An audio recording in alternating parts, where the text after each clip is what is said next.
Hey all, here is a replay version of the most recent live stream Q&A on all things Social Security that occurs every Wednesday at 1 p.m. Eastern Standard Time. So this is with all of little silences carved out of it. So I hope it's an easier listen for those who are doing the replay versus being there live. And we'd love to see you live. So feel free to pop in. Bye-bye now. Hi guys. How are you? We are tiny today. I see Kevin, Jill, Anna. All right, we are slacky in here today. Not you guys. You guys rock. Hey, the only question I see at this point is Michelle, and I'll get to that in a second. Michelle, I just want to see how everybody's doing. Hope you guys are doing good. Did you have a good week? How was your Easter? I hope it was nice, and I hope everyone's weather is getting nice. Now us Northerners, it was a little cold winter, snowy. I was just looking at Nosker's forum, which I subscribe as a member, and we do have a new write-up on a Ninth Circuit win, where the claimant, that always means the claimant won, right? And it's titled Huge Ninth Circuit Win Revitalizes Efficacy of Vocational Expert VE Rebuttal Evidence. So that'll be interesting to read, to see how truly practical that is. It's never held too much water before, and many of us always felt that those that focus on trying to rebut a vocational experts' evidence, particularly when it comes to defining a job and how many of those jobs exist in the national or regional economies, and that answer of theirs, which they generally always provide for every job they say to a hypothetical the judge gave them, they have to give. And that job judge that hypothetical person could do, it's not the claimant, it's the hypothetical person. There are 49,000 jobs or whatever. And, you always wonder, where do you get that number? And they do give their sources in some way, shape, or form, but it'd be nice if they gave us a link to their source. But I guess they're discussing how the attorneys can maybe present post-hearing evidence to the contrary. So it'll be interesting. I haven't read the whole thing. They were just giving a little summary. I'll get to that in my daily or weekly endeavors, as always. Let's see. All right, so let's go to Michelle, since she had her first question up. I do see Adam in the house, and Tina Smith. Tina, I don't think we've met, but nice to meet you. All right, so Michelle says, hi, Stephanie. Well, Michelle, during initial, oh, by the way, make sure you guys can hear me. I'm sure you can, or you'd be telling me, right? Just pop in a yes. Michelle says, hi, Stephanie. During initial, can Social Security change your onset date, or is that later on in the process, such as before an ALJ? That's a great question. I believe technically we should be able to change it at any point. And we often do. Like if I get a case and the person already applied, and after talking with them, it seems like they could have had a more remote alleged onset date. And we're talking about the alleged onset date because it's never the established onset date until you prevail on that. We could send it in to the SSA, who should send it to, whatever you allege should be exactly what you have a perfectly good right to do, and they should honor it. This is my perspective on this. And I usually see that ignored, and it doesn't go anywhere. And that's troublesome, because if you get awarded on that by the DDS, that means if you wanted to push it after you've been awarded on the old, now what you think should be a different onset date, alleged onset date, you'll have to go to an ALJ. And remember, appealing anything like that means just opening up the whole case to potentially be overturned again. So I don't like that whole way they've been doing it, by ignoring it. And then if they do and they deny you, no harm, no foul. The judge, I've never had a judge say no. So I just reiterated, and I'd say, Judge, we asked the SSA to do this, and the judge will always honor it, because it's not going to change his decision. He's either going to agree with you or give you a denial or give you a partially favorable on a different onset date anyway. I would say it does bug me that the lower levels don't seem to recognize a request for a changed alleged onset date. And it could also be if you filed through the SSA and they put the wrong one in there. You said everything to the contrary, and whoever was little behind the scenes put it in incorrectly. So I find that to be a big problem. And the time it rears its actual ugly head is when you are awarded without having to go to a hearing, and they never changed it, and they just went with what was before, and you never really got it looked at prior to that. So that's Michelle, that's a great question. I have a couple requests out right now on cases that are not at ALJ, and I don't know if they're going to honor it. I've never seen them actually honor it. I don't think so. I just feel like sometimes you're dealing with like feckless people down under. Let's see. Earth One's in the house. Hi, Earth One. D. Griffith is in the house. Nice to see you again. Rule is in the house. I don't think we've met. Yep. A rule says I'm new. I'm curious as to why they want my bank info even before I'm approved.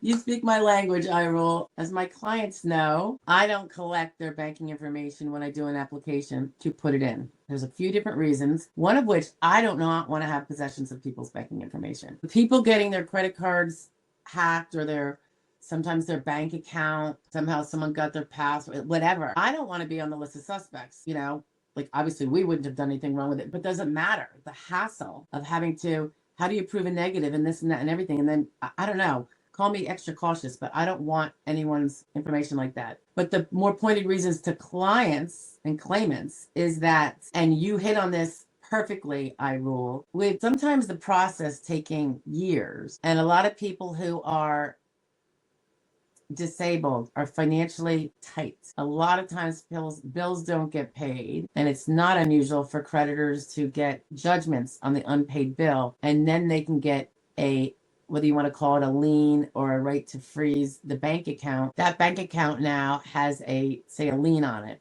Any money you put in there is now frozen for them to come take. Imagine if your Social Security goes in there and now you can't access it for that reason because it's taken to pay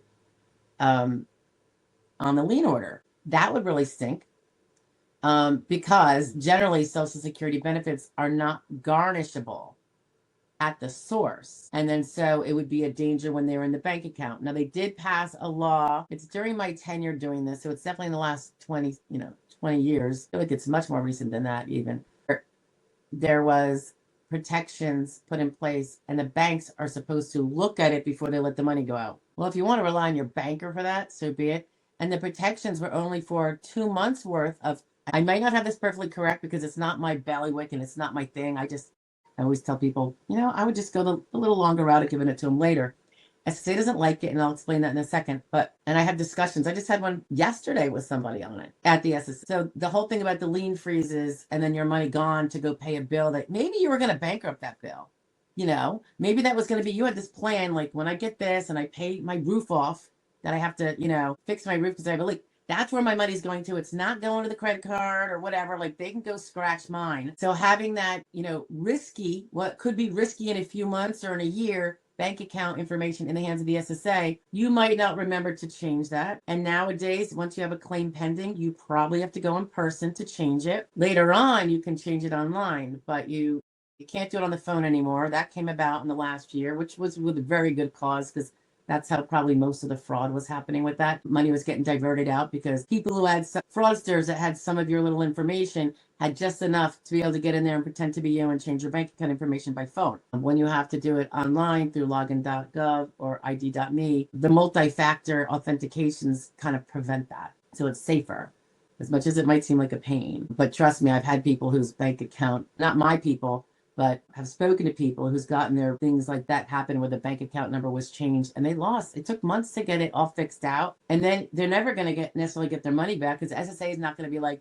oh, we'll just go pay you more now when they haven't gotten it back from the fraudster. So I don't know what the answer to that would be. But aside from the liens being on there and it not being the most secure into the future bank account, I don't generally recommend we don't generally recommend it at all just because we have just a blanket policy. If someone says, no, I noticed you didn't put it in my application materials, and now when I'm sending back the signed version of the printout, they want the bank account. They say there's no bank account information, and then I'll just explain. But they're free to write it in and mail it in. And I always say mail certified return receipt when they mail their signed stuff in to get their application processed. They're free to add it there in one of their corrections that they initial. That's totally fine. It's off my hands. It's ultimately the client's choice. I'm just not going to take the banking information. So the lien situation is one thing. Another thing is, what if your bank account is closed? Or you don't have a lien situation. You could have your bank account is closed and now they have information to deposit money in a bank account that is closed. I've seen that hang up somebody's back benefits for months until it all gets straightened out. Then they get your new bank. You do have a new bank and they get that information. So if they think people are always going to remember the second even if they may not even know their bank account is closed, they may not know that there's a lien. And the other thing there was a third one. So the lien, bank account is closed. Sometimes you have a bank account that now has a ton of bank fees because you quote bad checks, which is now bad auto pays, and they whack you like $35 to $100 a pop. Those will be debts to your bank. And now that bank might want it. And whether you pay it or not is one thing. I'm not saying you shouldn't, particularly if you want to have a bank account later. It's already going to be bad credit, and you might not get a bank account even if you pay it for some time until that bad credit starts getting old on your credit report. But that could be several $100s that now, as soon as that money goes into your bank account, the bank is going to take their little chunk that you owe them. So for all these different reasons, except for the people that are very comfortable, notwithstanding that usually this is a married couple where the other one's making a nice chunk of change, for everybody else it can be a risk. And the less wherewithal we have to pay our bills, whether it's lack of savings or okay that we're going to dig into because we're don't have enough and the other spouse isn't pulling enough, if there is another spouse, the more that is so, I say, consider not giving it. And they don't like it for whatever reason. They're like, well, then we're going to have to send them their first paper check. And we don't do paper checks except for the first one. I get that. But there is something called the Direct Express is one of the names for it anyway. It's a debit card for SSA people without bank accounts. And they don't automatically jump on that, and you kind of have to sign up for that. But they'll nag you when they don't have your bank account information when you win, and they will send you your first check by mail. And I know that's a little nerve-wracking because I don't like U.S. mail, not for important things like that. But it's a balancing thing, and you can always prevent it by going in person. But I just think the amount of people that have bank accounts now that might not exist in 2 years or be secure, safe, and desirable in 2 years is so astounding that I think everyone needs to think about it. I've seen a situation where the people had plenty of money, so that wouldn't have been a situation because guess what? They got divorced in the 3 years it took from start to end. So now the bank accounts didn't exist, and it wasn't due to lack of money, it was due to choice. The consequences of divorce and all that. Lots of different reasons why I don't approve of it. I explained exactly what I was talking about, iRoll, to the person I spoke with at the SSA because they were talking about one of my clients who, well, we don't have her bank account. I go, well, what if she doesn't know if that bank account's going to be good and ready for any kind of deposit in 3 years when she might win? And don't get me wrong, a lot of people win faster, but you do not know. And he had nothing to say about it because all he knows is his little role of saying, she's supposed to give us the banking. I'm like, you haven't even awarded her yet, and you want her banking information? Like, now SSA information is pretty secure. I don't know that there's like major breaches that go on the SSA like you might see in the commercial sector, like with banks, for instance. But I don't know. I just think it's really, I know they're doing it so they have it and they can finish off the case as soon as it's done. But the risk of, think about how many people don't win, and now they have the banking information. I don't know. It just seems premature to me too. I just think that should be one more step that they do in the end. I realize they might, ironically, they say now you have to just go in person. But when the person was applying, you weren't making them go in person, right? You were just having them put it down in their online application. So their logic isn't quite passing muster with me. They've got some splaining to do. Anyway, I think they do it because it's one thing that can be done automatically when you apply. So it's not like extra steps. I get it. Less work for the SSA. But at whose cost? And I think it's a lot of claimants' costs. Too many for my comfort zone.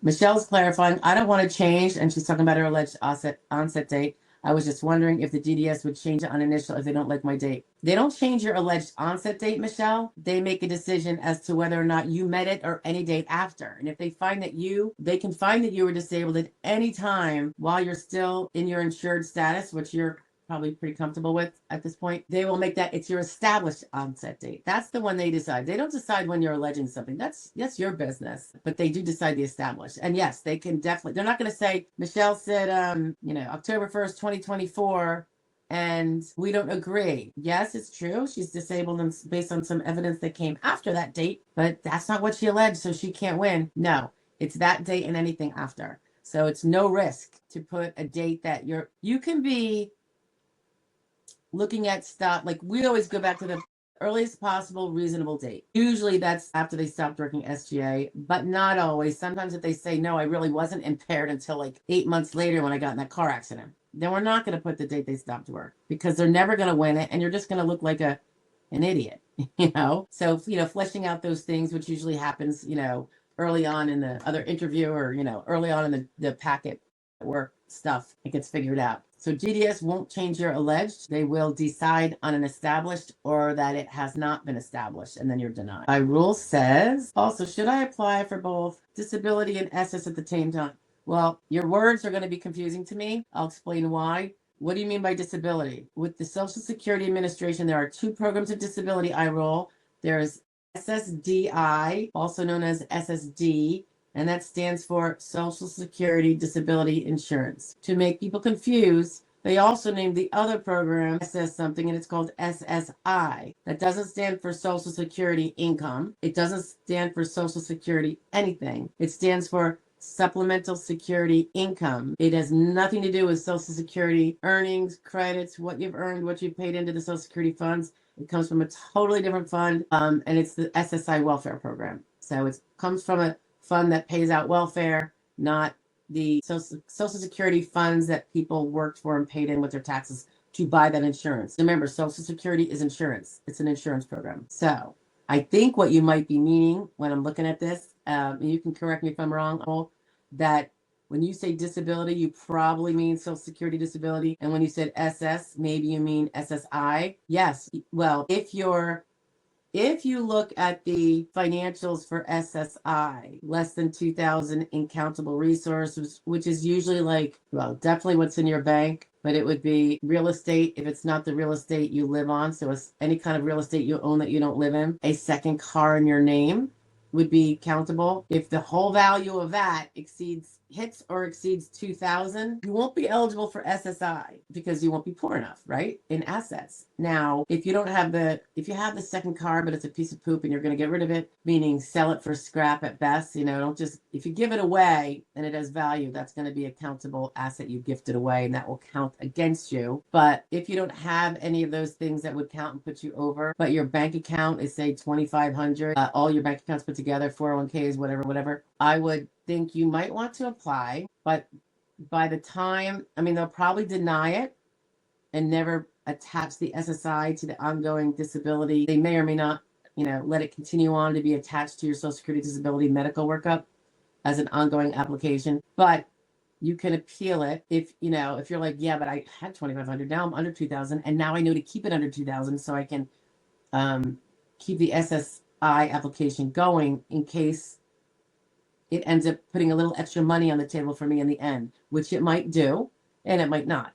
But if you don't have the application in and keep appealing it, you're not going to be able to do that. Another option is, if you know you're over, but you could be close, is once you do start getting your paperwork ready. There's a paper application. They don't prefer you send it in, but I send them in all the time. It's from the old days because now they want everyone to call, and I don't want my clients on the phone with them.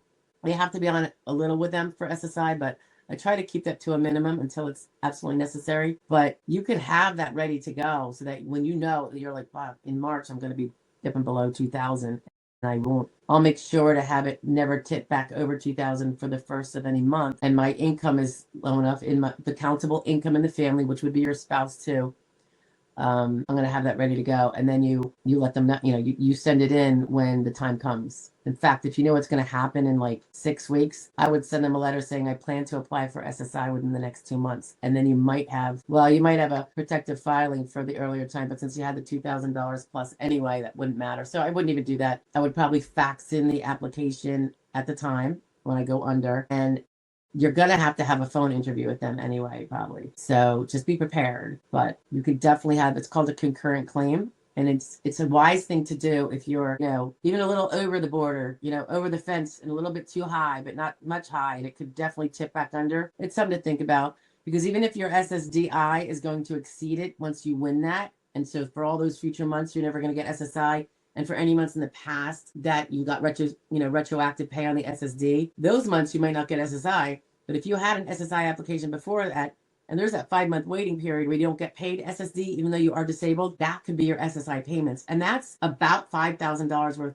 if you don't have income coming in. So that's a $5,000 in your pocket at the end that you wouldn't otherwise have. So we always look out for that. iRule says, I called lawyer after mailed, and he said, trust the SS and feds, LOL. Trust them for what? Wait a minute. So you did the application yourself, even though you had a lawyer? Was it your appointed SSD lawyer, or would you not get appointed and do the 69 and 6 with you until you did that legwork yourself below? Just wondering. Everyone does it differently. Lauren Blackwell's in the house. Lauren, I think we've met, right? The name, yeah, because Blackwell.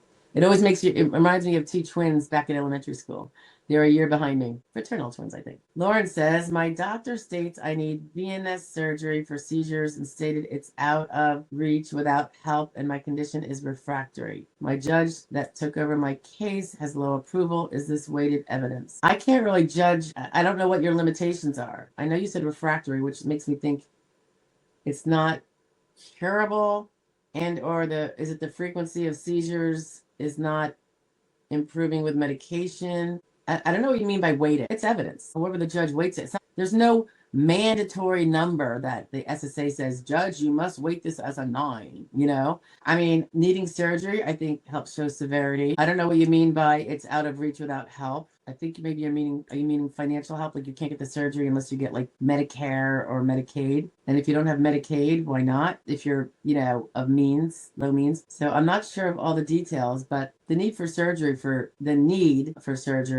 seizures, if the seizures, you're going to want to look at the listing for that. I would, because it's going to give you some numbers about, well, how frequently are they? And is that with with the medication that's supposed to reduce them, and etc. And then, you could show a listing to your specialist, like print out the listing and print out everything that's linked to it, I would think, because there's some cross references. It's a little complicated, and ask them to specifically address A, B, and C. It's A, B, and C in any listing, and see where he can confirm that there's medical records showing that A is covered. A point 1, 2, and 3 are covered. And then B, you only need 1 covered, and yes, it's the third one down. And here's that would be super, if he would do that. And that's always a big if. That's not, by the way, an RFC form that some people think that they should be asking their doctors for, and I don't usually agree with them. Your lawyer could be if he knows how to do it. That's not asking for the medical diagnoses that cover all of those things in the listing. That is more of a medical expert. Will they call it an opinion? They probably will, but it's not on your symptoms and limitations. It's whether you have the medical evidence of those listing criteria. It's far more objective. And so it would probably hold decent water unless it's completely out in left field. Andy's in the house. I was approved on initial filing in 6 months, and they did change my onset date, but I didn't challenge it. Yeah, I understand that, Andy, because particularly if there's not a lot of money rolling on it and you had nothing specific to point to that said, because one thing is good to look at, the date they chose, was there something really strong on that date that they chose it? Either you changed age or you had suddenly an MRI that showed something. If you did, well, that's the cause of why, they couldn't find it before then. Now, if there isn't, and usually there is, they pick a date with a reason, whether or not you agree with it or not. You might say, yeah, but, and this is one argument, that MRI is showing that 3 nerves are getting crushed coming out of my L4, 5. I've been complaining about that pain for 18 months, and this is the MRI that shows it. Now, of course, there better not have been an MRI that didn't show it in between. So let's say it went back 6 months. One could argue that did not happen the day of the MRI. So clearly, and while an adjudicator, I don't know how much discretion the adjudicators on initial and recon are permitted. We always kind of chalk it up to, they get check boxes. Was there the evidence on this day or no? And in your case, it wouldn't have been. Judges certainly can. They could say that MRI showed this, and clearly that crushed nerve did not occur on the day of the MRI, or else probably the MRI people are going to be liable, So I do get, there's things to think about when you're thinking about appealing a favorable or it's called a partially favorable when you win, but not on the date you wanted. There are the risks, and you can see how minimal or not minimal they are by checking out all the little details. It takes a little bit of time to do that if you're going to be doing it diligently. I would say it would take, even if you know the file, probably a couple hours. And if you don't know the file, then you have to go and learn the whole file. So that could take quite a while. Many hours. Info only's in the house. I don't think we've met. If they cancel my Medicaid while waiting to be approved for disability, and I can't afford to go to my neurologist or primary care doctor, I would hope they understand that when deciding my case. Well, they're not going to necessarily think you're a cheater or anything. They're going to understand it. But if the gap is so wide, like for instance, they cancel your Medicaid, you can get that unless you did something that warrants that you're not eligible for Medicaid anymore, like you became too rich, you're working too much or whatever, get back on that Medicaid. You follow what I'm saying? So it really all depends.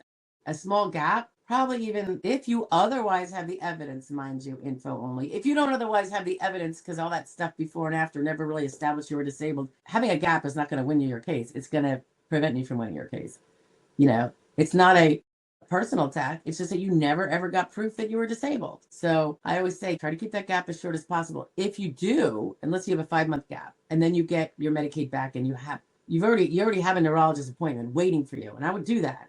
If you have to cancel the one because you don't have Medicaid, it didn't kick in fast enough, you cancel it. Always make a new one. Always have the next one set up. So even though you don't have the Medicaid now, by the time you get to that neuro appointment, you're going to have it. And then you will have only waited like 3 weeks for your appointment or whatever. Yeah, I would, they're going to, now you go to the neurologist and now they finally do that diagnostic. And now it shows that 5 months isn't going to matter if you had some prior before that connects it. And then you have an explanation why you haven't been anywhere for that amount of time. But if you're going years, that's going to really be a damper on it. Darren's in the house. Hi, Darren. Check the SSA website. It says I'm in federal quality review. Is that a good sign? Have you seen our videos where we talk about that? We almost talk about that every week, don't we, guys? Aside from the standalone videos that explain it. But I think generally, and this is just my gut, they don't give us numbers on this, Darren, but I feel like when there's federal quality review, it's often because the adjudicator wanted to award, and then you are pulled for random audit to make sure that the adjudicator followed all the rules to get you to that point. By and large, upheld. Very much by and large. Now, we did have someone on here, I don't know, a month or two ago, do you guys remember, who said I had the federal quality review and then I was denied. Then I'm like, okay, was that a denial and then a affirmation by federal quality review that yes, indeed, it was supposed to be a denial? That was a proper decision? Because I would think if it's a random audit review, they would be doing both awards and denials. I don't know though. I don't know. If I can find out, I will. I just got to get the time. So many pokers in the fire. It's not even funny. I wanted to see if anybody wants to see little Tasha. She's sleeping. I want to hear something funny about Tasha. My husband called me earlier this morning. He's at work in Harrisburg, and he said, I had the craziest dream. You're going to think it's absolutely crazy and horrible and stuff. And I go, what? And he goes, Tasha. I go, Tasha. And he says, he had a dream last night that she attacked him. I go, oh, you probably were watching like Alfred Hitchcock's The Birds or something. And he said that the worst part about it was that we were all really blasé. She took off his finger, like things. And I was like, she's the most docile thing. When she's not happy with you, she'll bite her own leg to tell you, stop annoying me. Like she's that kind of docile, you know. She doesn't want to hurt anybody. But it was the way he described it. Took off his piece of his finger and nearly took out his eyeball. And we were all like, and he's begging us to help get her off of him. And then in his dream, we're all like, gosh, Dad, no. We were all like really lackadaisical, and we did eventually help him, but he said we were horrible. So Tasha was horrible, and we were horrible. Just a little aside for funny story. The things we dream about, right? Craziness. iRoll says, I'm 64, barely worked. I know nothing about this stuff. Well, iRoll, do you have a lawyer? Did you say you have a lawyer? If you don't, you want me to look at it? And you said it was SSI, right? You have a lawyer. You said I called lawyer. Do you mean you just called any lawyer and he just said trust the Social Security defense? Yeah. If you don't have a lawyer, but you already had your, okay, what did you say? I'm mixing everybody's stuff up. I don't know. iRoll. If you're starting a case and you need me to look at it, I'm happy to do that. If you're at the early stages, or, if you haven't gone to ALJ yet, and let's say you're still in recon or something. Yeah. It says down below, I'm going through lawyer. They sent me the paperwork to send in bank info. Okay. Well, alrighty.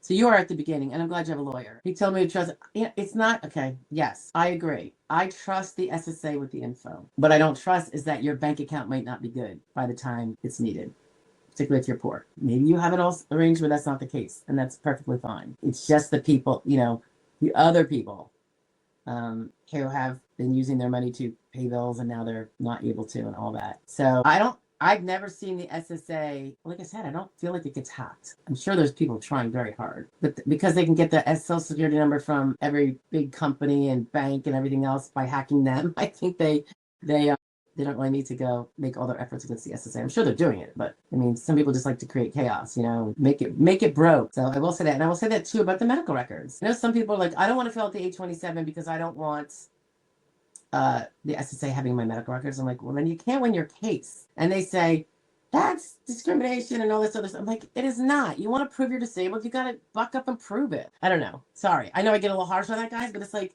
you need to stop.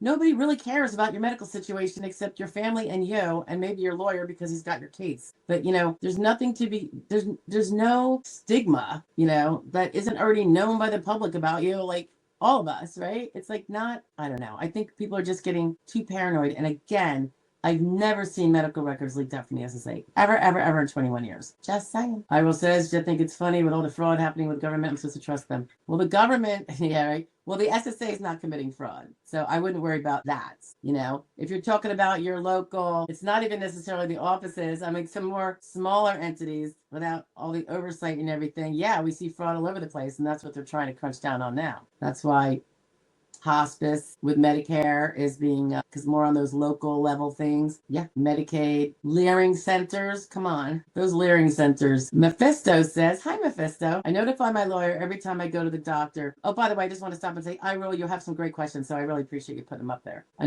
notify my lawyer every time I go to the doctor. Does he, lawyer, in turn notify DDS? Will I ever know if DDS had all my medical records? Well, everything happens in a process. If you think your lawyer is going to look every day to see if SSA got them and properly put them in the file, or if we sent them, if they're properly in there. And remember, we're not supposed to like duplicate with SSA, so we're not supposed to double order. So it's a bit of a tiptoe way of doing things. So we try to like periodically go in and say, all right, what did they get now? What hasn't been gotten? And then we can shoot out, because we already have a HIPAA release from the client that we can send out on their behalf to get it a workaround outside of the SSA.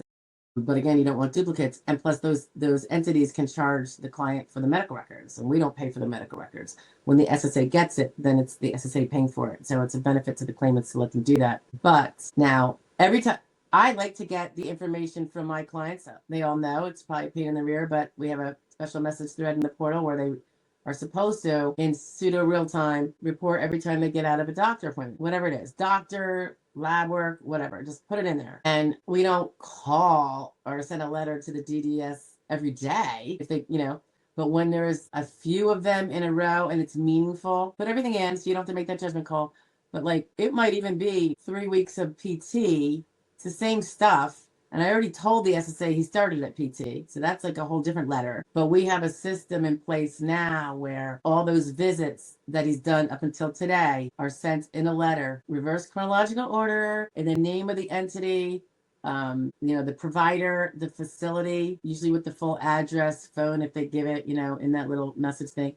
But if not, it doesn't matter. I just need the DDS person to know this is what's been going on. So they're on notice. They can't say no one told them. So we do that. I mean, I have some people, I'm in there doing it. One of us is every 10 days. They're getting, and I always say, the more active you are in reporting to us, the more your adjudicators getting contacted by us.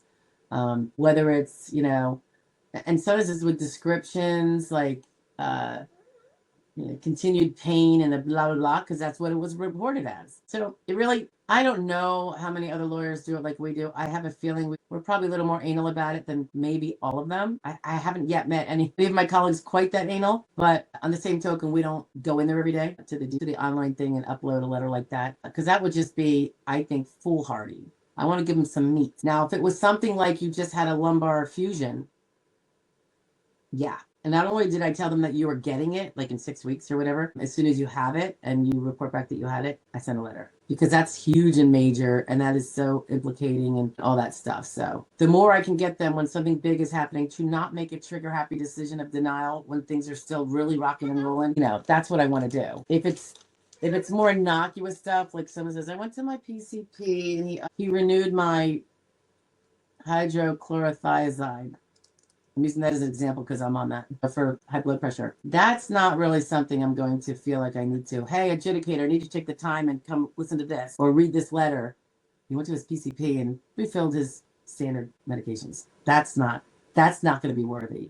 You don't want to burn their time. You know what I mean? Because you want, when they're attracted to your case and looking at it, you want them to see meat, not the facts. Unrelated, but it reminds me of when people say the spaces on the function report are small. I can't fit in everything I want to say. I'm like, you're not supposed to be putting in everything you want to say. You just want to be putting in, and it's totally doable in those forms because I do it many times a week. You want to be putting in the meat part, not the fluffy part, not the frosting, and not the fat, because you want them to, everything they read, if they're going to give you 4 seconds on that number 5, you want them to see the meat. You don't want them to be weeding through and trying to figure out, and then they're like, and then they're brain dead by the time they get through it. The people that attach pages and stuff, because I think that's a really bad idea as a general rule. Same is true for notifying them of medical visits. It's the more notable things. It could be notable because it's now going on for a long time, like PT.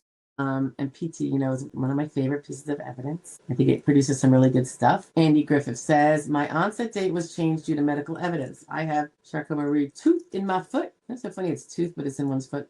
X-ray was my first proof of onset date for Social Security. There you go. Was that when you got diagnosed with it specifically? Was it a suspicion before the X-ray and then the X-ray confirmed it, Andy? Because that would make total sense that they would adjust your onset accordingly. You had the allegation, but you had no objective proof, and now you do. A firm diagnosis based on that. Not because sometimes they'll say, expected diagnosis, or they'll even say diagnosis, but there's nothing in the file to suggest they wanted the diagnostic criteria. And that sloppy doctors do that. Okay, I'm not really sure what this means. All had same ACC account. You talking about a bank account? Since 1990. Used to work there, and sister is the CEO of the bank. Nice, super sweet. I wish my sister was a CEO of something. She's a nurse, my sister. She's a good nurse. Iroll says, love the bird. Yeah, that's Tasha Iroll. She is a super honey. I adopt her. Maybe one day I'll adopt her adopted brother. Maybe one day. I would do it tomorrow if he was up for adoption, but I don't think he is. Iroll says, LOL, I don't care if they have medical records. I tell everyone anyway. I know. I feel like that got really strict, the medical records business and the HIPAA, when probably I'm kind of guesstimating here, so I could be wrong. Maybe it was before, but I feel like it was when in the 80s, acquired immune deficiency, HIV, came to plague the earth because it was a very, very stigmatized disease. All sorts of presumptions and assumptions were made about people that weren't very pretty or nice, and it was a more discriminatory world back then on that kind of stuff, and so you really couldn't let it get out. And doctors' offices probably were pretty sloppy. I know sometimes you would be and this is back then, talking to a doctor, and he would say something right out in the hallway where everybody else could hear. Not even just, I don't really care if it's other professionals in the office building. They presumably know they shouldn't be speaking outside of it, but when other patients could hear. So, and I have a personal experience on that. But yeah, I think that's why. I think back then, now it's like, there's so many, like, it's not as discriminatory it was by a long shot. Well, you dropped it. I don't know why. You're not careful. Did you see her throw it? You want to show them how you throw it? Gentle, I don't have anything else for you in here. So behave. All right. I mean, it's funny. Do you guys ever get the impression, like when you're on social media, half the people are like using their medical impairments to, I don't know, have a soapbox and what was me and all that stuff? And it's so funny because the people that are actually disabled and fighting for disability, they tend to be the ones that are private about it, probably because most of them were like hard workers and are used to keeping things to themselves. So I don't know. Iroll says, how much do lawyers charge? Mine said 25%. That is the law, by the way, Iroll. He doesn't have a choice. Oh, I mean, he could work for free, but he doesn't have a choice. He can't go higher than that. I thought it was lower, but I get they only get paid if I get approved. Correct. And it's not 25% totally, Iroll. It's 25% of your back benefits, but never more than $9,200. So if you have, $100,000 of back benefits, hello, they're not going to.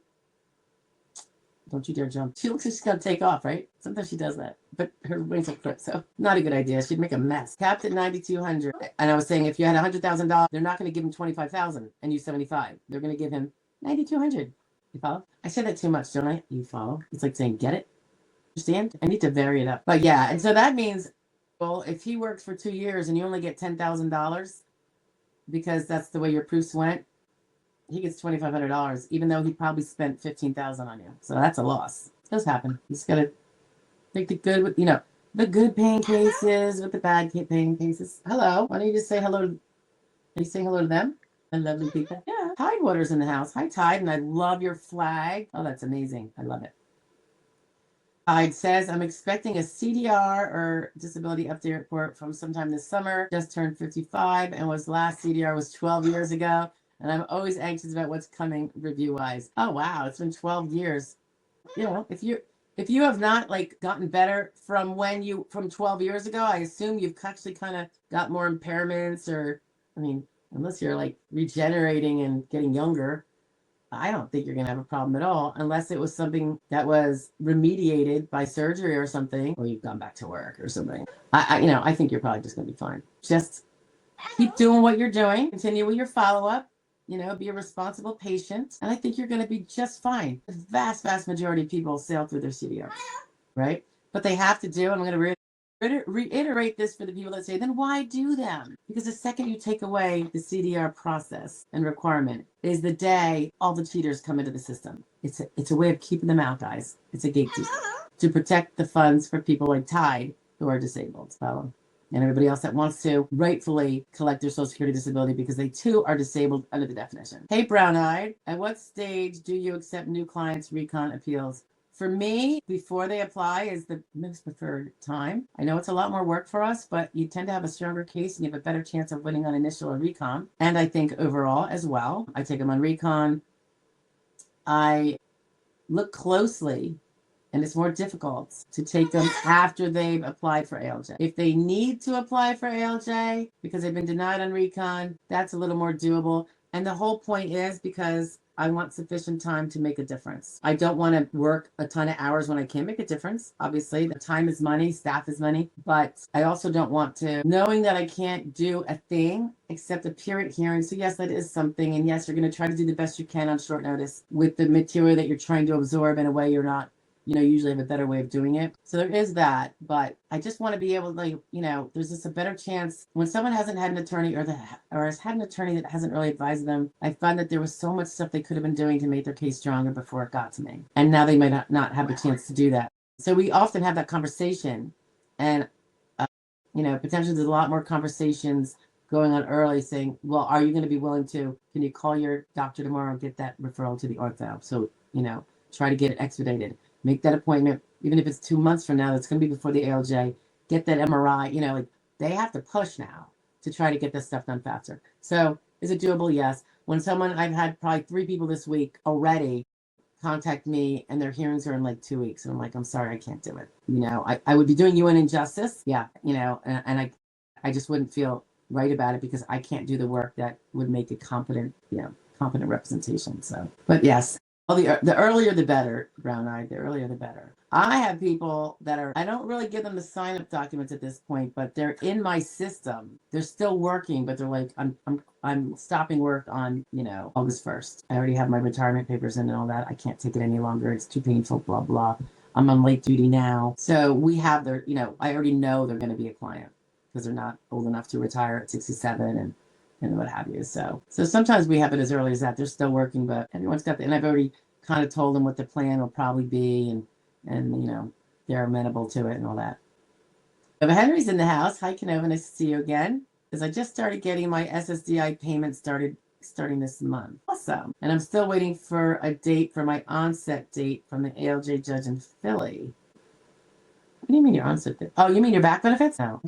I've been waiting since January 9, 2026. I think you're saying you're getting your perspectives, your monthlies, but you haven't got your back benefits. Would that be right? January 9th. Have you called? Do you have an attorney? I would call the attorney. And you could also call directly the SSA. And your attorney might tell you to do that. Your field office probably does not have, it's at the payment center, and the payment center gets a little slow and wonky, but they can send a message to the payment center and say, can you give us the status the claimant is calling? And sometimes that helps spirit. If it goes on much longer, if you're talking about back benefits, I would contact, if it goes on, say, what are we, January? I'd say if it's not by the end of the month, I'd probably contact my congressperson. I would call SSA first, like today, and say, I'm waiting for my back benefits. See what they say. Give them to the end of the month. And then I would probably reach out to my congressperson, and you can go to his website, look for a link somewhere there that says help with a federal agency, pick the SSA, fill out their release thing, do what it says, and sometimes that lights a match under the person who's sitting on your case at the payment office. But now that's maybe not what Canova was saying, because now Canova says, I hope that was helpful for the rest of you. How much longer I have to wait for my onset date appeal? Oh, I see what you're saying. Totally different question. Anyway, the information I gave was very good for everybody else because it's very common. It's not typical, but it's not rare for you to be going months and being like, where's my back benefits? Usually it's fast, but I would say maybe a fifth, maybe less than a fifth, maybe a tenth are waiting, going, what's going on? And that's the kind of people I'm talking to with that one. So Canova says, how much longer I have to wait for my onset date appeal? I don't know. How busy is your judge? Do you have his docket?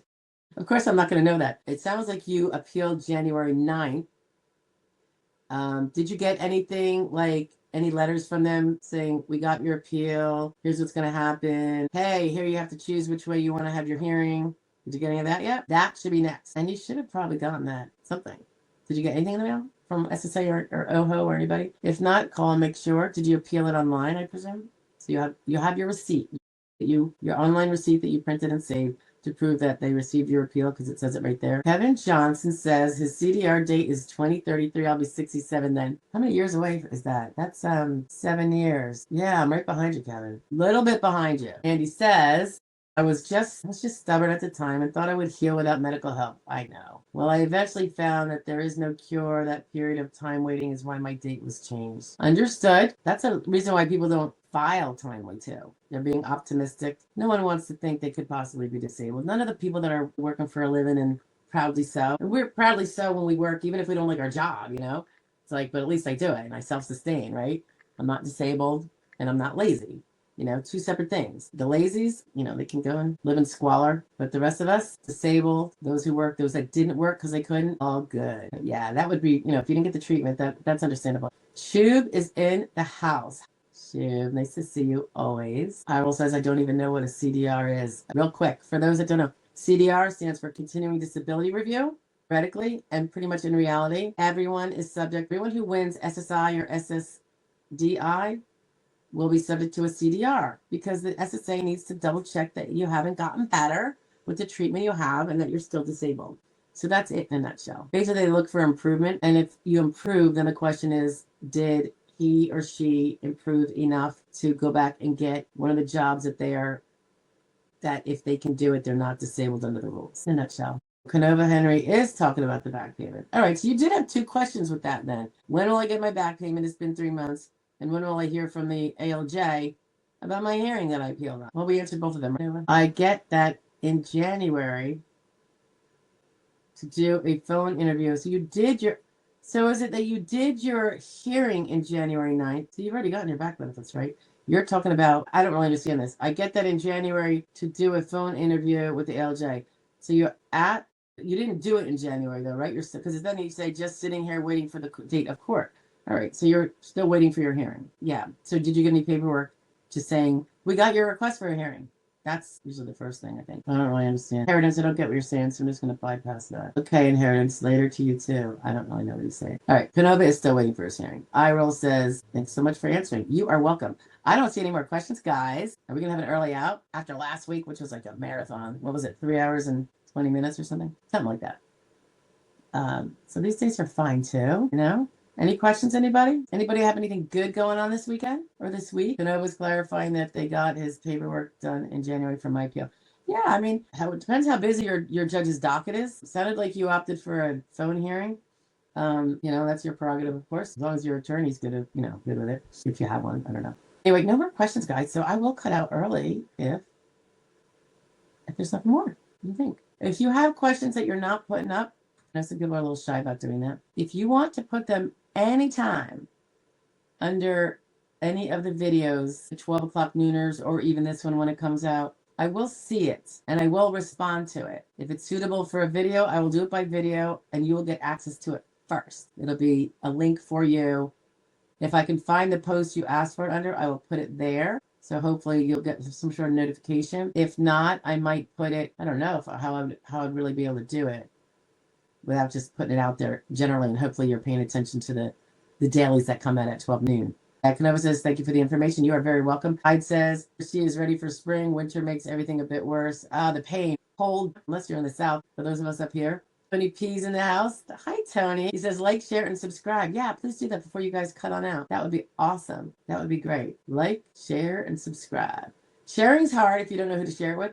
But like and subscribe is super easy. Just press the buttons. All right. Looks like we're all good with questions. So that's cool. I will see you guys next Wednesday. I will again be in Harrisburg, doing that quite a bit lately. So I will be doing it from there, barring any unforeseens where I have to come back here, which sometimes happens, and I'm flitting back and forth, which is terrible with the gas prices. But a few years ago we had the same prices, so I guess you get kind of used to it. Yeah. So that'll be cool. I love working out there. You guys know it. It's peaceful. And I have to talk to my daughter because she has to hold down the fort here. And we have a zoo that I'm the one that largely ends up getting stuck with all the work. And for those of you that don't know me, it's not really a zoo. We just have too many animals. This is not the only animal, this bird here that's now sleeping over on the other side. We have 2 more of those, and we have 3 dogs. During the day, I let a 4th dog come stay, so she doesn't have to be in a crate all day at her home. And she gets along with my 1 dog really well, so I let them play. And then 3 cats, because my daughter is an animal person. She's in vet tech school, actually. And she kind of pushed them upon us, saved them, whatever. Yeah. So Tidewater's saying, oh, and then a tortoise is on the floor. And 2 other tortoises that my daughter has, and a lizard who's kind of in my kitchen area. I'm not kidding. In a 5-foot. And he's really cool, actually. We thought he was a bearded dragon, but apparently there's another one that looks just like him, but it's smaller. I think it's like rat something or rag something. He's really sweet. She'll walk around and he'll be like holding on to her hair. He like just looks up at her adoringly. And I'm like, some old ladies used to have pins of like green lizards, didn't they? Isn't that a thing? Kind of tacky, but whatever. Yeah, Tony P also has 3 dogs. Yeah, it's crazy. They get into that mob mentality, Tony. I'll never have 3 again. I might one day have 1 dog. That's going to be the most I'm going to have.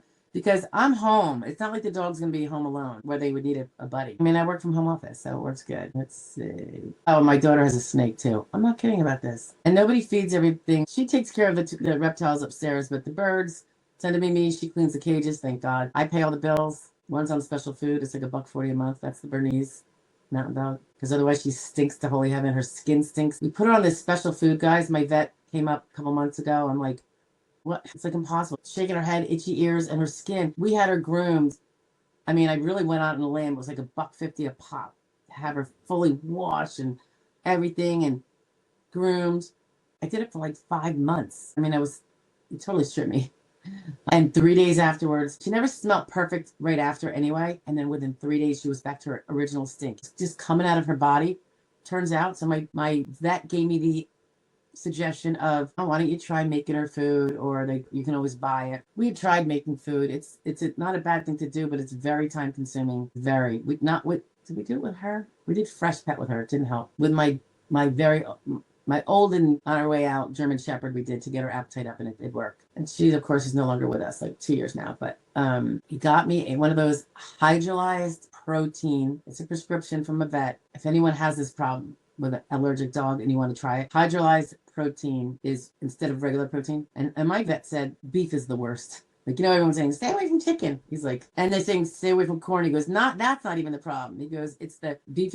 And he said the hydrolyzed protein, the particles of protein are small enough to pass through without, I guess, whatever the mechanism that makes the dog sensitive to these proteins. If they're small enough, I guess they get to suck out whatever they need from the macronutrient, maybe the protein itself. But whatever the protein, the rest of it, I don't know.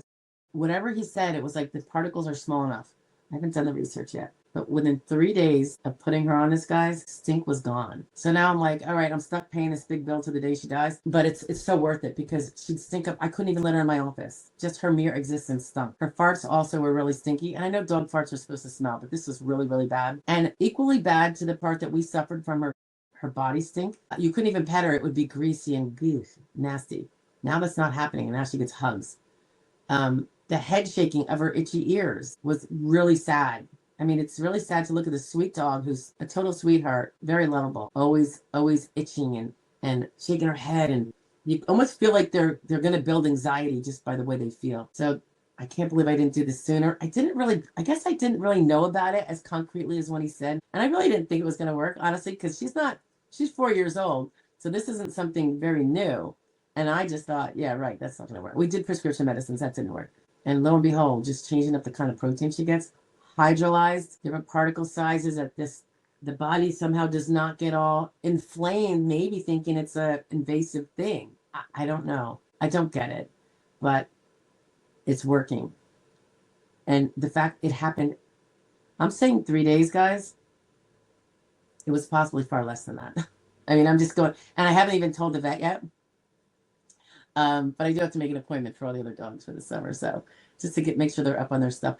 He's a mobile vet, so he comes here. It's awesome. I haven't told him because he's busy and stuff, and I'm busy. But when it first happened, I was like, oh, I'm not even going to tell him. I got to make sure it's true. You know, like you don't want to jump the gun and think something's true, and then a week later she's used to it, and now she stinks again. You know, tolerance or something. But it's been, I want to say, almost 3 months, over 2 months, I think. Tidewater says $4.15 a gallon in Mass. Yeah, we're about that too. I think I haven't really been out. It's temporary though. The only thing I can say about it is I'm definitely happy to pay it if it's going to make this big arse difference in the world. I'm definitely willing to pay it.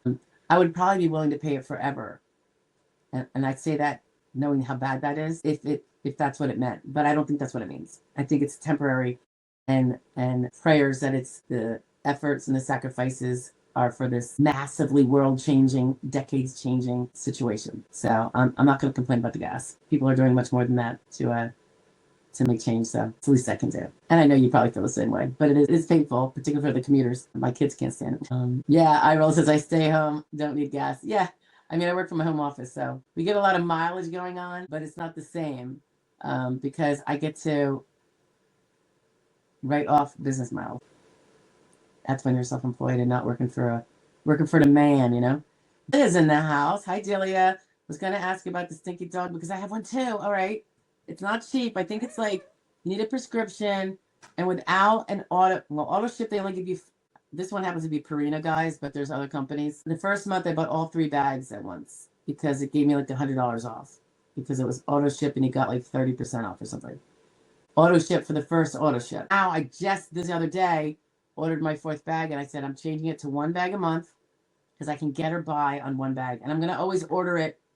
Make sure like I always have half a bag, so I don't want to ever be where suddenly I'm like, oh, I either have to starve her or give her crap dog food. And I say crap like loosely because it's not crap for everybody else; it's just crap for her. It made such a difference, Celia. It was. I mean, I never smelled a dog as bad as Maya. Her name is Maya. It was so bad, and it would happen so it was incredible, and it was a different texture on her fur, so because it's all coming out of her pores. That's what it was. And she would also at one point be scratching her back so bad it would be bleeding. We got none of it. It was really bad. I thought she was going to have to suffer the rest of her natural life. I wasn't going to put her down for anything. That's horrible. I'm like, there's got to be a solution, but I didn't know what it was because nothing I heard worked. And then this did. So what is DCM, Nelly? That food will kill your dog. So the hydrolyzed protein, you think it'll kill my dog? Well, she's going to die in like 4 years anyway. She's a Bernese. They don't live long. I mean, really, right? So what's going to kill her first? I don't know. What do you guys think? I'm going to like, what is DCM? DCM. Anybody know what she's talking about? But I appreciate the heads up, Nelly. I will look up DCM. There is something bad about it. I do at least want to know, you know. But what's the trade-off? She lives longer, but she's miserable and in pain and suffering and neurotic and not enjoying life. Or she lives a little bit shorter and she's comfortable and happy and doing great and gets hugs. I like hugs, she says. She's like the snowman from Frozen. Isn't that what he says? What's his name? Sven? No, that's the... Is that the reindeer? Olaf? We used to watch it all the time. The kids were small. That's when it came out. It was so much fun. Oh, Iroll says I don't see the post about DCM. It's right here. Sorry, I haven't been popping things up. I guess because we're not talking about. We're just kind of BSing here. That food will kill your dog. It causes DCM. That's from Nelly. Nelly's got a picture of a dog, so obviously Nelly's a dog lover. Maybe Nelly's a vet or just someone who's in the know. Nelly, I'm gonna look it up if you don't give me details. I hope DCM will. I'm sure it'll show up, right? If I say like dog food with hydrolyzed protein and DCM, I'll find out. All right, so we're just kind of shooting the breeze here, guys. Did you ever hear that expression, shooting the breeze? Shooting the breeze. My 5th grade teacher, Mr. McPherson, I loved him, adored him. Everyone in the class adored him. The last day of school, 5th grade, I don't know anyone who wasn't crying, even the boys. Like literally like tears. And that's really embarrassing. We were a bunch of tough kids in 5th grade. I mean, I was a tomboy. And I was like, he was so much fun and so much nice. So much nice. I can speak. He's great. I'm still friends with him on social media. Isn't that funny? I'm 59 years old. I'm going to be 59. I'm 58. And he's on there. He was young. And I think all the moms were digging him. My mother used to say that. She's like, oh, you should see their mothers at school. They're all like, wow. He was like 24 years old. It was like tall and handsome and just with a great personality and definitely a smart guy and all that good stuff. Sarah Pearson. He was great. He still is great. Delia says, I have smelled a dog that bad. It's horrible. Poor baby. It's worth it because at least a dog will be pet. Well, yeah. I mean, think about it. House, we're all happier. Our guilt is less. I mean, you feel guilty when you can't. Think about it. I mean, say the same thing when we have our kids. Like if they're suffering, we feel terrible. And we all do. Those of us who love our animals, we feel terrible too. Iroll says, don't make me laugh. I'm old, I'll pee. What was funny? What did I say? I don't know what I said. Was there something funny? I'm just a goofball, I roll. I say funny things sometimes. But anyway, Mr. McPherson used to say, we're going to shoot the breeze. And we just like all hang out and talk. It was just so much fun. At least giving a warning says, please watch out for grain-free foods. You know, that's funny because my vet, Nellie, was saying it's not the grains. That's the problem. And you're saying to watch out for grain-free foods. I think you're saying that they can be, yeah, she has the balanced diet now. I have her on veterinarian recommended diet, as I said. And I don't give her, she breaks into stuff sometimes, but generally speaking, we don't give her any treats that are not, you know, well balanced, if you will. I'll give her, you know, a piece of, what does it look like? If I'm cutting up cucumber and she wants a bite, I'll give it to her. Yeah, here's the problem with the bath twice a day with a special shampoo. I'd have to hire a groomer to come in and do that twice a day. Can you imagine what that would cost? It's $150 a pop. Well, that's for the full groomings. That would be per day. You know, that doesn't grow on trees. I do disability work. I do not have a 3-car garage. So it's sweet to say, but it's not really practical. You know what I'm saying? And like I said, when we were getting her groomed with special shampoo, I might add, and they would have my daughter who's in vet tech school, like I said, at the very beginning of whatever she's going to do. I'm not sure where it's going to go. Ellie changes it twice a week. But still, think about it. That would be, you have to hire someone to come in, so you got to pay the person that's coming in to do it. My house is a little crazy. Then I have to lock up the other. It would be pretty crazy. And I'm not sure that a special shampoo, Nellie, is going to cure the underlying problem, which is something she was eating. It was the dog food she was eating.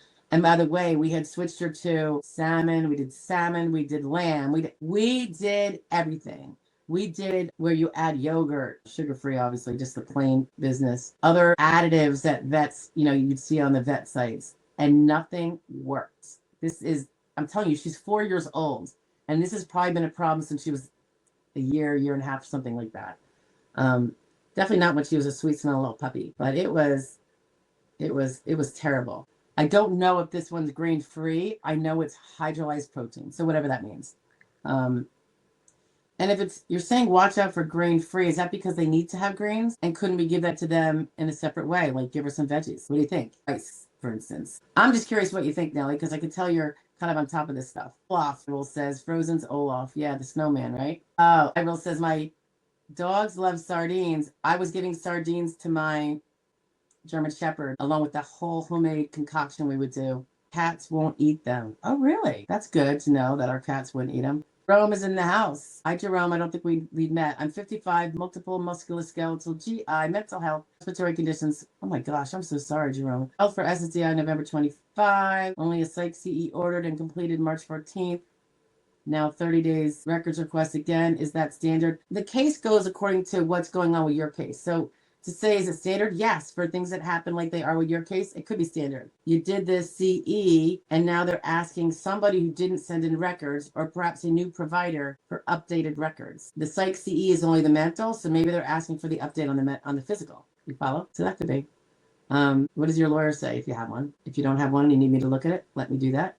I'll be happy to do that. I would think that as soon as they get those records, probably going to go, unless they're considering sending it to a physical CE as well, it's probably going to go to the medical expert, the medical dude in the SSA who's going to determine your RFC, and that will determine, since even though he doesn't make the decision, he just makes the RFC, it goes back to the adjudicator who plugs in all the numbers that were given to him, and then it comes up with the answer, and then he gives the answer. And supposedly it's his decision, and all that stuff. Yeah, I would say that's not unusual if they need to get, the rest of the medical records. They're getting the CE out of the way, so that's nothing wrong with that. All right, Nellie says, yes, they need grains. I'm a dog breeder. There you go. I have that problem too, and I figured out vet sells the opposite of what we truly need, respectfully.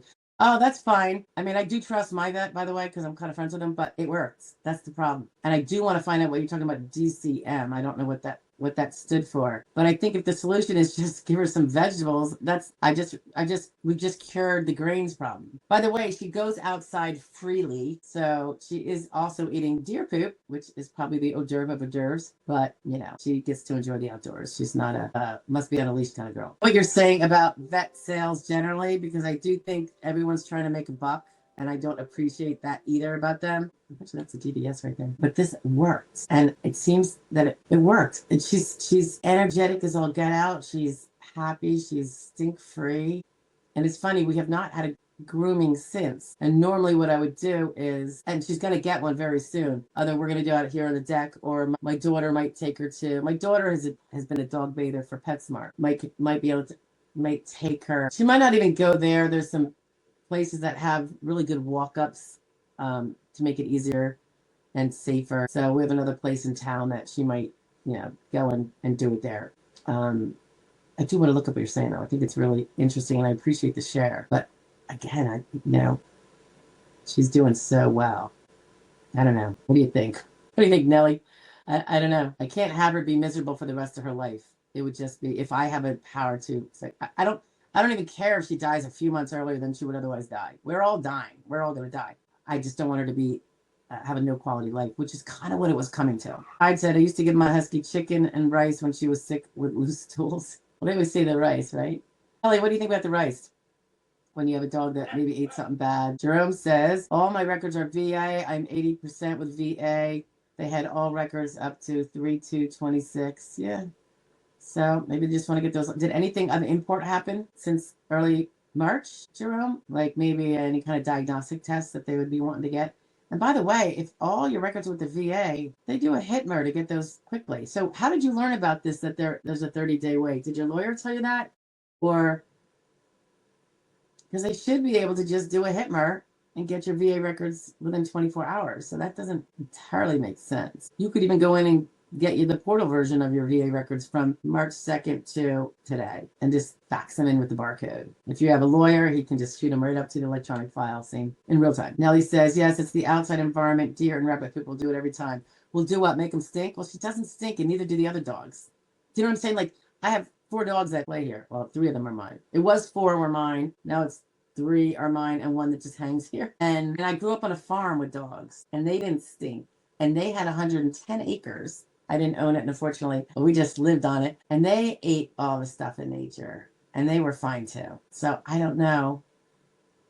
Believe it or not, they ate the bones out there too. And they say, don't give them this bone.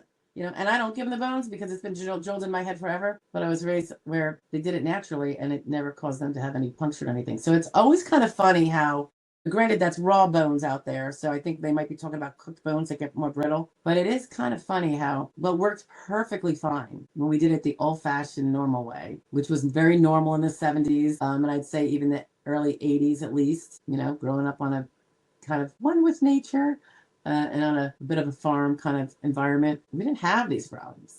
So I don't know what's going on, Nellie, and the rabbit poop didn't hurt them, and the deer poop did. And eating the dead animals that I'm sure they ate in between meals didn't hurt them. So I don't know about that. Maybe the books tell you that, but I'm not sure I believe it. So Jerome, you're saying that your portal is saying, and I don't know this, guys, because I don't have a portal that you have, that they tell you that they sent out a request for records and they're waiting on 30 days? That's interesting. Too bad you can't get an electronic file. Your attorney can if you have one. But I think you're going to probably find out pretty soon. I'm just wondering if you had something that they learned was about to happen and they want to get those results. That could be a reason. Nellie says rice is good cooked rice. Pumpkin is one of the ones I gave him, Nellie, like my German Shepherd, to get her up and eating again, because the dog food with the grain and everything, that was more of a regular dog food. She was losing attention. She was starting to really deteriorate. Deworming your dog regularly will make it all stop. Yeah, every year he does something with the poop. It usually comes in summer or spring. All right, guys. So we're just kind of shooting the breeze about mostly non SSD stuff. So I will probably let us all get off so no one feels they have to hang out and be polite. All right, guys. I think that's all the questions. You know where to put the questions. If you have any more, I will get to them, I promise. And please come back next week, Wednesday at 1 p.m. Eastern Standard Time. But Brian's coming in late in the day. Come on, Brian. Every time I try to get off, right? I've been waiting for so long, says Brian. Brian SV Log, nice to see you. BV, is your last name Vlog? Oh, you have a vlog. I've been waiting for so long for SSDI. I do have an attorney, good. Currently in the appeals council process. All right, so you were denied at ALJ after an ALJ denial months ago. Attorney is hopeful for a favorable outcome. I'm glad he's hopeful. Never hurts. Fingers crossed for you. I agree with eye roll. Good luck. All right, kids, I'm at the end of the questions. We are an hour and a half in. I'm going to call it Jerome. Just seems odd, says Jerome. I should grid rule at my age. Only if you meet the grid rule, Jerome. You don't grid just because you're 55. There are 3 rules you have to meet, remember? And I'm in is that a 4-wheeled walker? I just had carpal tunnel surgery, but thanks for answering my questions. I wonder if they're waiting for the carpal tunnel stuff, Jerome. Is that a 4-wheeled walker? And if so, how are you using that with your carpal tunnel surgery? You're welcome for me answering your questions to the extent I could, Jerome, anytime. And I'm really thankful you're here. I would think that a walker is maybe not doable with your surgery on your wrist or one wrist. There's a good chance. I mean, it sounds like you should be potentially gridding out if this stuff isn't all new and you meet the 12-month duration. But you said it seems odd. You haven't been denied. So why does it seem odd? You could very well be winning. So it's not odd. But they have to get the evidence to be able to get you to grid out and not have it overturned because they didn't get the evidence. So a lot of it's to protect a decision of award too. Don't forget. They don't want to be overturned because they didn't follow all the rules and get the available medical evidence that would be really pertinent, like that carpal tunnel surgery is very pertinent. Maybe that's what they're waiting on. All right. I think that's it. Okay, guys, I'm going to blow out of here before I see anything else so I don't get lured in again.